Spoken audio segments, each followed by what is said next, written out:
gentlemen, welcome back to the 3 Under Par podcast. This is a golf podcast where Little White Ball is live. I'm your host, Scotty T, and I'm joined by my co-host, KJ down below, T-Bone over there. What's going on, boys? It's been a couple weeks. Yeah, it has been a while. Back in the saddle. Back in the saddle. T-Bone, as soon as we got on the Zoom call, he was like, feels good. Feels good. Man, it's been a few weeks. I got married. Again, just so I'm clear, my wife wanted to make this very clear. So we were up in Colorado because I know I've been referencing my wife all summer, and she is my wife.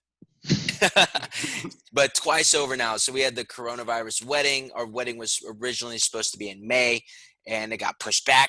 So we went ahead and got married in a family ceremony, small thing in May.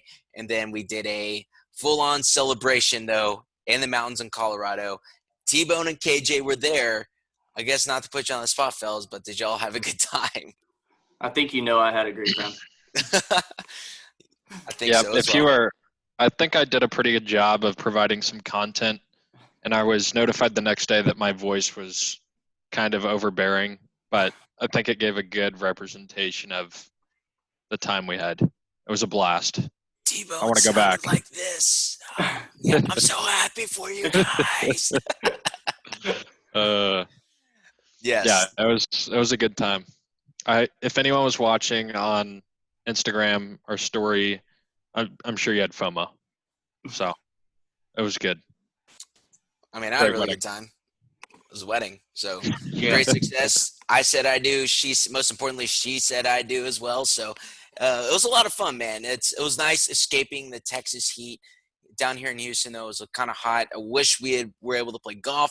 It just didn't work out, unfortunately, because literally, dude, the greens were frozen over. That's one thing I don't understand, and I don't know if I'll ever really understand is just winter golf up north. It just doesn't exist. There's like snow and shit everywhere. It's just crazy. I just don't. Look, there's a reason why we live down here. We can play golf all year round. Totally worth it, right, KJ? Because Little White Ball is life. Absolutely. I didn't know at the beginning if it was really there was going to be like a frost delay or if that was really just Linda speaking through you. Absolutely, you cannot go get drunk with the boys before our wedding because I think she kind of knows how our rounds go. It might have been a combination of the both. Actually, she was really pushing for it. She was like, what are you going to do if you're not playing golf? I was like, I don't know, actually, because with I'm not going to get the details, but wish we would have played. It just didn't happen. That's okay. But we had still a lot of fun out there. KJ, I have a question for you, though, man. Oh, gosh. So for the listenership out there, KJ was able to meet a nice girl in the wedding party. Correct. Oh, man, I'm enjoying this already. Continue. So KJ became friendly with a wonderful young woman who is in the wedding party. And is this right, KJ? Am I so far so good? You're nailing it so far, bub. Nailing it. Okay, great. So KJ became friendly with this girl, and she's great. And we had so KJ, I have a question for you though. So before I guess the fun began after the wedding for you, did you turn on the golf channel on when you got into her room? Before the fun began, did you turn on the golf channel? Where are you hearing this information from? Oh, man. I'm just curious if you can confirm or deny. Or if you want to plead the fifth, I totally understand as well. Free country, USA, baby. That may or may not have happened. And I think you understand when I say may or may not. I definitely did that. That happened. I mean, also, is it dude, also that was the longest I've gone without playing golf since I was like in the hospital for my ankle. Like, I was itchy. So did you also turn on the guide though and actively search out the golf channel? That's what I didn't know what channel it was up there. I wasn't gonna flip through it. I'm not gonna go through every channel. This is so great. Oh man, totally worth it. That was KJ, you're rattled, dude. You're rattled. You were not ready for that, were you? Oh man. I'm so happy this is happening right now. This is Yeah, that fantastic. happened. Very rarely will you ever get Kyle Johnson rattled, flustered, without words. And this is one of those times for the listenership. Enjoy this moment here. This is a beautiful thing. Hey, I Little mean, White Ball's life, dude. That's literally what I was just about to say. Little White Ball's Ball life. is life. I love 24/7. that. I love that so much. God, it makes me so happy. Hey, you train them early, you don't get in trouble later on. So just see how it goes. Oh yes. You gotta lay down. You gotta lay down the law early, man. That was just one of those moments when I heard that. I lost it. That was like one of the best things I've ever heard in my life. I guess she told you all that because I didn't really tell anybody anything. Yes, she did. She was like, "Is that normal?" We're like, "No, that is not normal, like by any means." Anyway, that's all right. Great podcast episode. That's really all I wanted to ask KJ on here. Man, that is fantastic. That's great. Totally worth it. So, all right, man, that was kind of the recap here. But we're back. It's a couple weeks off. We're gonna bring the heat today. It's still the. We already have. I mean, that's so Starting true. off hot. Wasn't it like so? What was on the TV at that point? Was it European Senior Tour? I don't even remember, but it was golf. It wasn't Golf Central. It was actual golf, so it worked. That's good. So this week in golf, I mean, I don't even know the transition away from that. I mean, Little White Ball's life, KJ is the personification of Little White Ball's life, even when he meets a nice woman, lady friend. So, best of luck. Moving on now. So, Tebow and I played some golf over the weekend. I think, KJ, you were able to play on Sunday. But we're going to talk a little PGA Tour golf. We're going to talk some fashion because that's been kind of in the news recently, just overall in general, golf fashion / are hoodies okay on the golf course? We're going to talk about that. Maybe briefly touch on the ZOZO. Nobody really watched it in this podcast. But then we're going to talk some Houston Open because that is our home course, our hometown tournament that is coming up in 2 weeks. And then, fellas, dude, the Masters is in like 2 or 3 weeks. How awesome is that? Loving it. I can't wait. It almost like puts a dampener on the Houston Open because that's really what I'm looking forward to is the Masters. Yes. So before we get to all that, ZOZO Championship, Patrick Cantlay comes back and wins. Didn't he come back from like 9 back? Did I see that Sunday? correctly? Yes. That's what? That's got to be the deepest deficit, or right up there. All I know is he made no bogeys through his first 61 holes of the tournament. What? It doesn't seem real. So, okay. Like, don't get me wrong, I believe you, but I just don't see how that's possible. Actually, I don't think we're ready for this episode. I don't know if that's right either now that I'm really thinking about it. But we're crushing the game just right making now. shit up. Well, I know there were a lot of people who withdrew going into the tournament. Adam Scott tested positive for COVID-19. Gary Woodland had to withdraw, I think, due to a back issue. So Patrick Cantlay, no, he was not 9 back. So, because I saw Justin Thomas's tweet, and Justin Thomas said he had a bad back 9. So that's where I got that mixed up. But Cantlay shot 7 under on the last day to win by 1. 23 under. It's just one of those just crapshoot of a golf course. I don't know much about it, but it is the ZOZO. If we remember last year, Tiger Woods won the ZOZO Championship. I think that's what kind of helped put this tournament on the map. Usually, though, it's over in Asia. But because of travel restrictions and whatnot, they had to move it to California. So, but Justin Thomas, I think he was asked by a reporter this week saying, this isn't the first time we see scores this low. The hell, Dustin Johnson shot 30 under up at TPC Boston this year. And it's like, is this a trend that we're seeing on the PGA Tour? He pretty much said, like, I don't care as long as I win, which I love that mentality. That's like one of the reasons why I think Justin Thomas is going to be the best player of this generation. Better than Spieth, better than everybody when it's all said and done, because he even said, I don't care if we're playing putt-putt. I just want to win. And it's those type of people that have the I hate losing more than winning mentality that just makes them almost just drive themselves crazy like a Tom Brady, Michael Jordan type guys. So even though he didn't win, the guy's trending. He's going to be a trendy pick for the Masters this year, I think. I think so. And we've talked about it before, when he was hitting 300-yard 3-woods and blowing people out of the water. His A game is almost unstoppable. I don't care who you put on their A game against him. When he is firing on all cylinders, there's not many, if any, that are better than him. So I believe this stat is right, but JT lost by 1, no birdies on his last 12 holes. So just shows you how damn good he played leading up to that. But yeah, pretty much agreed with everything you guys said. Yeah. Even though he's not necessarily my favorite from time to time, he's a player.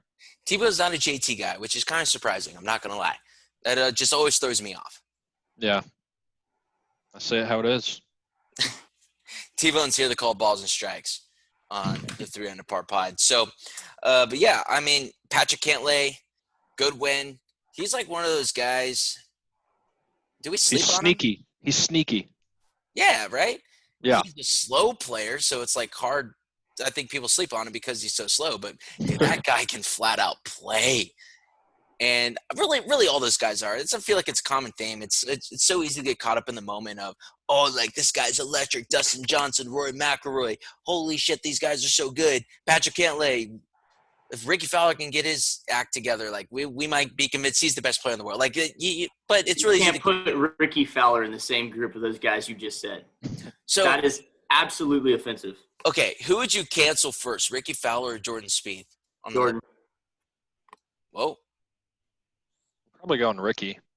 We've been talking about this for like a year. Better in tournaments, but it is hard to cancel Jordan because we say it every time. Like, no matter what Jordan's doing, once it comes Masters time, he's going to be somewhere up there. Even if he shits the bed, he's going to finish top 15. True. Yep. That's very true. I do want to ask a question about Jordan later. I mean, I guess right here. So let's Jordan Spieth's career. This is a question I got from a friend of the pod, Garza, while we were in Colorado. Is Jordan Spieth's career a flash in the pan? Are we ever going to see the same Jordan Spieth again? Or is it is he done? Is he stick a fork in him done? Yeah, he'll be on the PGA Tour for the next 25 years. Maybe you sprinkle a few wins in here or there. But, like, in terms of him winning major championships, is he done? I think that's a tough question. It's like a two-part question. Is he a flash-in-the-pan career? No. Because when he was winning, he didn't win 2 tournaments. That's a flash in the pan. He did it somewhat consistently over, 2 years. And over a 30-year career, though, that might be a flash in the pan. Well, I don't know. If you got it going for that long, I don't consider it a flash in the pan. But I don't think we'll ever see Jordan Spieth be Jordan Spieth of 15 and 16 that he was. There's too much talent. And if the game is going the way Bryson thinks it's going, it's just all about bombs. Just hit as far as you can and make it work. Jordan is the exact opposite type of player of that. It's not his game. It's not his game at all. Right. Yeah. I mean, I would say it's not a flash in the pan. I mean, he's playing like shit right now, but he's 27. He realistically has 10 more years of good golf, at least. 40 majors. I mean, he's due to get hot at some point throughout the next 10 years. I mean, he's still so young, and a lot of time, I think it's kind of hard to just say he's done. I mean, he could have another shitty 2 or 3 years, and then just like that, he does well at Augusta. That's true. Maybe he'll be like Tiger and he can only win at Augusta National now moving forward. I don't think Tiger is going to win any other major at any other location unless it's at, especially U.S. Open, considering how tough they make it. I don't think Tiger hits enough fairways or is long enough like Bryson. But maybe like a British Open if he's played those courses enough. It's just it's the courses because Tiger is so smart around a golf course. That's what makes his advantage at Augusta National so impressive. Is that he's played the course so many times. He knows where to hit it. Most importantly, he knows where to miss it. So those are my thoughts on that. I think, KJ, you brought up Bryson. Did you see Bryson's carry on the track, man? What'd you think about that? 403. That's a fucking t-shirt cannon. It's like one of those scramble tournaments where you hit the air pressure pump. And still, we're only hitting it, putting it 370 from the tee box onto the green. This guy's carrying it over 400 yards. Like, it's just absurd.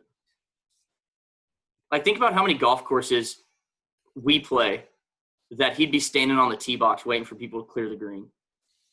Oh, it would be every single hole.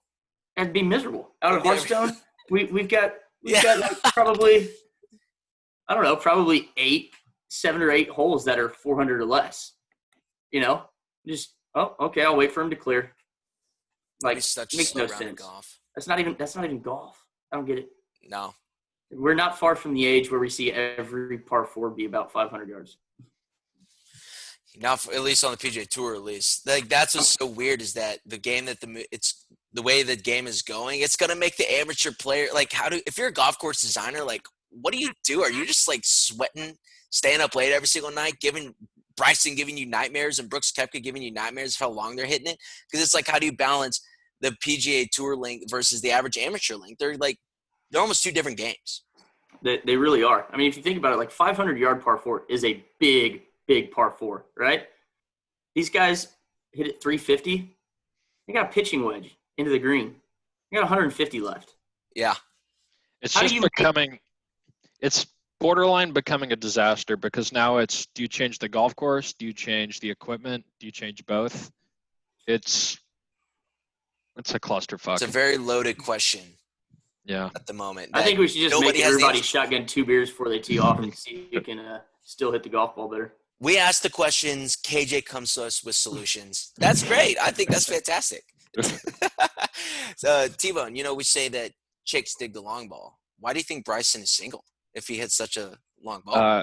Because he's a total nerd loser. I was just wanting to see what you can come up with. Chicks dig the long ball if you're like slightly cool. He's not even slightly cool. He's just a fucking weird scientist. So be likable, get the ladies. Scientists don't get the ladies. Scientists don't get the ladies. Is that the quote me on that? Yeah.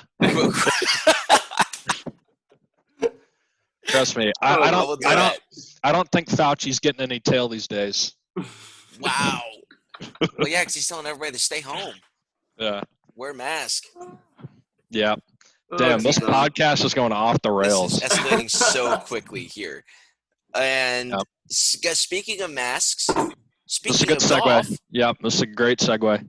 We're based in Houston, Texas. Beautiful Houston, Texas. It's like 75 degrees, nice and sunny, while everybody else is. You see the Denver, Kansas City football game? There was snow in Denver less than a week from the wedding. That's crazy town. But we're here in Houston, and in 2 weeks, the Houston Open. Sorry, that sucked. The Houston All Open. All that for that. Man, that really sucked. Hey, it's okay. Happy Monday, y'all. No, the Houston Open will be played at Memorial Park. First time it's being moved to Memorial Park. The field is pretty good so far. Week before the Masters, back where we belong with the Fall Masters, and week before the Masters. How we're excited. And they're having fans. They're having fans at the Houston Open, first PGA Tour event since the Players Championship that has had fans on it. And I'm proud that is in Houston, Texas. Boom. Oh, yeah, man. So a few things. I do think it's pretty funny how for months we've had no fans at anything. And we've been waiting for this golf tournament. Golf fans have been waiting for this golf tournament more than they have. Sorry, I'm talking about the Masters. They've been waiting for the Masters more than anything. And the week before the Houston Open saying, fuck it, we're bringing in fans. Like, jeopardizing the most like hyped up tournament in like the history of golf. But fuck it, we'll be all right. I kind of like it. I think it's cool. We're kind of setting the bar. I hadn't thought about it that way, that if there's like spikes in cases coming from Houston, would they cancel the Masters? I have no idea. I don't know. I mean, like, even if like big players that play in the Houston Open get COVID, I mean, we're going to have a target on our back for like jeopardizing the Masters, but I think we'll be all right. That's why Phil said he's not playing. Phil Mickelson, former winner of the Houston Open, he's not playing because he said it's not worth it. He doesn't want to risk not playing at Augusta because of some like idiots in Houston that give him coronavirus. Oh man! Which like I don't. What are you completely wrong on that? What's the final on Tiger? I heard he came out and they were thinking about playing. Did we hear anything further on that? I think it'll get announced sometime this week. If we do somehow cause a bunch of spikes in cases and a bunch of golfers have to bail on the Masters, I feel like we'll become like the equivalent of the Houston Astros. Like we'll again just be a hated instead of a hated team, just a hated tournament every year. We're going to be a hated city here pretty soon. Yeah. Just a city. I mean, think about it. We got the Texans stink. The Rockets just lost their coach and general manager. The Astros are not going down that road right now. If the Houston Open causes problems too, we're going to be like on the national disgrace level just as a city. Clean sweep of fuckery. We're nailing it. Yep. Touch them all, baby. But I think, something about the Houston Open, I feel like they've waited forever to close the course. I mean, I can't believe, I think up until a few weeks ago, people were still playing.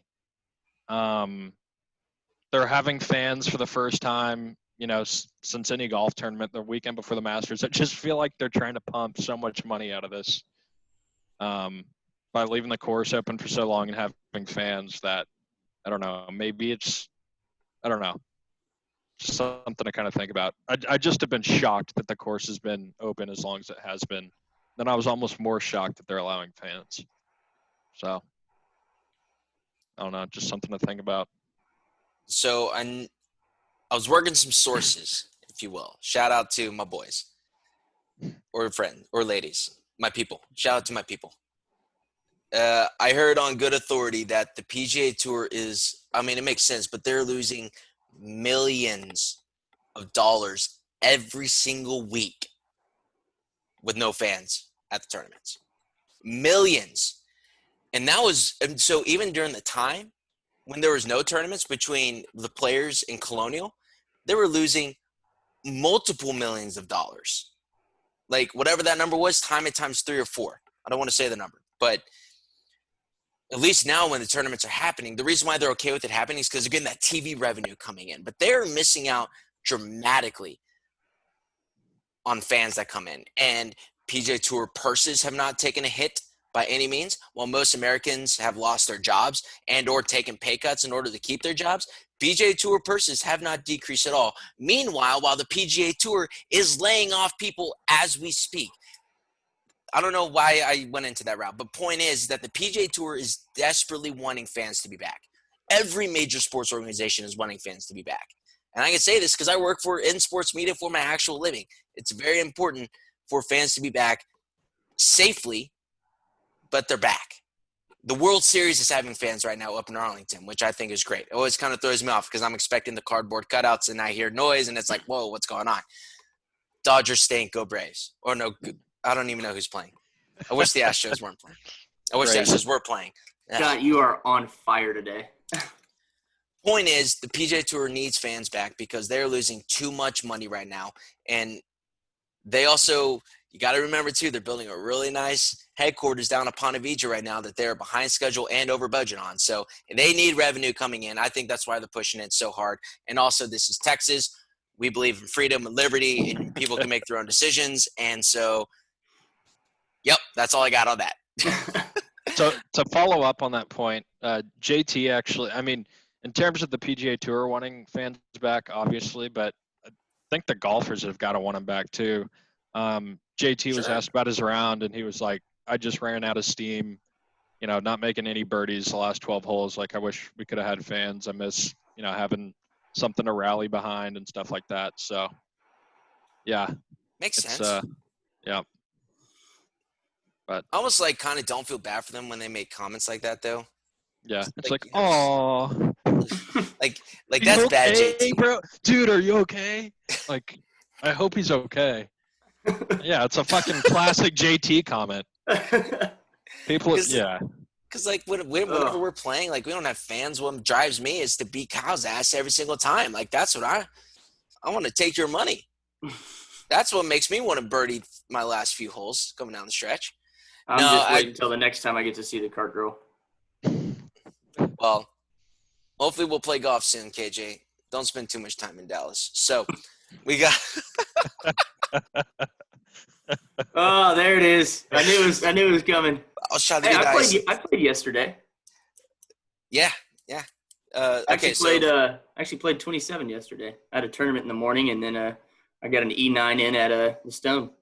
There you go. Always get that E9 in. So predictions. T-Bone, is Tiger playing in Houston? That's a great question. I feel like I'm going to say no. Part of me thinks he wouldn't hint at it and not do it, but I don't know. He just never plays in Texas. Phil dropped out because of COVID. It's kind of a big risk for him. If he thinks there's the slightest chance that he can get COVID before the Masters. He never plays a week before majors. So true. I'm going to say no. I think that's why people were surprised. He never plays especially after Byron Nelson passed away. He never plays in Texas. And he never plays a week before a major. And that's like what this tournament exactly is. KJ, do you think he plays? Overall, no. But I think the only thing weighing on him that would, sway him to play is, remember in the Open when he took 3 weeks off before? That's kind of his theory behind it is, I'm just going to keep playing competitive golf and just kind of stay in the mojo of playing tournament golf. You get out there and you haven't played tournament golf for 3 weeks. You and I have said it multiple times. There's a difference between teeing it up with your buddies with a beer in your hand and, playing tournament golf. It's a different feel. It's different everything, even if you've done it a million times. Yeah. For the longer you go without that tournament feel, it creeps a little bit. Do you think Tiger drinks on the golf course? Absolutely not. No way. I don't think not. But you're right, though. Point stands. So we got about 10 minutes left here. Let's transition to some fashion. T-Bone's Fashion Corner. Scaff Daddy, what did you think of Rory McIlroy's hoodie on the golf course? So it's unfortunate that he was playing out of his mind while wearing the hoodie. And I think as a result, it'll come back. But overall, I hate it. It's an absolute disgrace to golf fashion. Wow. It just shouldn't be in golf. No way in hell. AJ, what do you think? Absolutely not. Hoodies are not elite. Golf is an elite sport, man. The top dogs. Hoodies are for walk of shames and, for, just walking to your car. Not for the golf course. Very interesting. So I think the reason, in the last few weeks in golf Twitter at least, there's been that debate. Is it okay to wear hoodies on the golf course? It's almost like, can you wear jeans on the golf course? Now, I know jeans is probably a little too much, but can people wear hoodies on the golf course? And I think Rory saw that and then just this was his way of chiming in, saying it's okay by literally wearing one on a PGA Tour event on the golf course. It's also Rory McIlroy. Anything he does, it's going to get noticed. I'm with you, though. I hate to be that guy. And it sounds like we're kind of like the old man golf media, as Foreplay calls it. But I don't like it. We've mentioned hoodies before a few months ago. I remember talking about them. And my memory is like the JV golf team that has their just gray sweatshirt over their hat. And they don't give a shit about golf. They're just there so they don't have to go to school.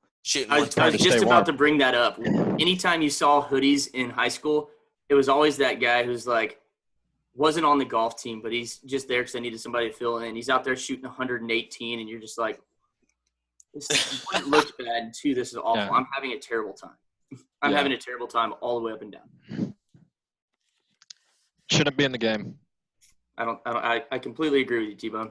I would even take the jogger style pants over hoodies. Interesting. And I'm not a big fan of those. I think I would too. Who's it? Eric Van Wooen? Yeah. Just the joggers? Yeah. And then even Phil experimented a little bit a few months back. We should get Phil some capri pants so he can show off those calves. What if Phil comes in with the capri pants and the button down, the workday button down that he had with those aviator sunglasses there too? Like, it's gonna look like everybody's 50-year-old mother. The guy is selling out. He's full on selling out right now, which I understand. Okay, on a different side note, speaking of Phil, did you see he won the Champions Tour event? Yep. A few weeks ago. How can Phil win a Champions Tour event and then miss the cut at a PGA Tour event? Like, are the courses that are set up that differently? He's the Bryson of the Champions Tour. Like, all he does is hit it bombs. They're still like playing pretty far, and he's shooting like 25 under the Senior Tour event. Like, that means he's making putts and he's winning. Like, those guys can flat out play at that level still. How come he can go win, but then he just like gets on a PJ Tour event and acts like it's his first time out there and like doesn't know what to do? It's like he's Phil Mickelson playing with the big boys now. Yeah, I don't know. I think there's something about having success on on the Senior Tour. It's almost like, oh shit, that's the only way I can like perform now. I think it's like, even though he's winning, it's almost like worse. He's like, oh, this is the reality now. This is the only spot I can compete. Like, the thought of winning a Senior Tour event and then the next week you're like, all right, I'm going to win this PGA Tour event this week. No, you're old. It's just not going to happen, you know? But I guess my point is you're still hitting good shots. You're still making putts. Like, you should have some kind of confidence, you know. Right. Winning is, But you got to look at it. What is Phil known for? His wedge play, right? He's hitting it so far off and off shorter tees. He's playing to his strengths every hole. It's not like he's going driver 4-iron out there on the Senior Tour. How much shorter are those Senior Tour events? That's what I want to know, because they're probably on average like anywhere from like 300 to 500 yards. So they're probably still playing about 7,000, 7,100, right? Yeah, anywhere from like 60. That's still long, man. That's still long. Yeah, I know. I don't know. I was just thinking about that the other day. The things my mind goes to. But, yeah. Okay, so we are out. I think this is the official 300 par stance. We are out on hoodies. Correct. On the golf course. Now, just to play devil's advocate for a sec, though, and then we'll wrap up. Whatever gets people into the game, though, I'm good with. Or, like, if you go to Topgolf, you know, if you wear jeans or whatever, like, okay, cool. Like, I don't care. Even on the golf course, even at country clubs, like, I don't like it, but if people are getting exposed and playing the game, wear whatever you want. I'd agree with that. Just know, if we're going to come play with us, we will judge you. We're going to light your ass up. We will judge you. We may or may not hit a few golf balls at you. 4-iron stingers. Just watch out. That's all I got to say. That's a little aggressive, but okay. Is that fair? Well, maybe just wedge shots. We'll break out the butter knives and blade balls. I was with you till the assault part, but yeah. Also, the official stance of 300 par is we do not condone violence, and we do not wish violence upon anybody at this time. So that's all I got. T-Bone, KJ, is there anything else y'all like to add? No, just looking forward to the next few weeks here in golf. I think next week, let's fully break down the Houston Open. We'll go over the field, who's playing, Memorial Park, thoughts who's going to win. And then the week after, we will do a Masters preview. Hopefully, we might get a guest or two in the next week or so. And then, is it officially golf off season after that? I know it's like technically not, but probably is, right? I think so. Just know we have Masters in 2 weeks, and then 5 months later we have the Masters again. Beautiful. It's beautiful. Beautiful. So great. So we appreciate the listenership, sticking with us and listening so far through this episode, through our ramblings, through our thoughts, because it can be hard to follow sometimes, but we really appreciate the listenership and y'all for checking us out. So follow us on social media at 300 Par Pod. That is the number 300 Par Pod on Twitter and Instagram. If you can also subscribe to this podcast, tell a friend about the podcast as well. Maybe somebody in your usual foursome that you play with, mother, daughter, father, son, friend, coworker, whatever. Just tell somebody about the podcast. You can tell your dog. Yeah. Yeah, put it on your dog collar. Maybe we need to come up with 300 Part Pod dog collars. That could be pretty fun. Yeah, we'll we do need some more collars before koozies. That makes sense, right? Yeah. Sure. And maybe more hats coming, TBD. Maybe we could do like some holiday giveaways or something. Just thinking out loud here. I don't know. I love it. Yes, and then write us a review. Write us a review on Apple Podcasts, preferably, but wherever you're listening to this, we do appreciate it, because I don't know what's going to happen in the podcast game in general, like especially with the Joe Rogan thing that went down with Spotify. Spotify is going to be a pretty big player coming up soon, but either way, thanks for listening. I'm Scott for KJ and for T-Bone, and remember, little white ball is life.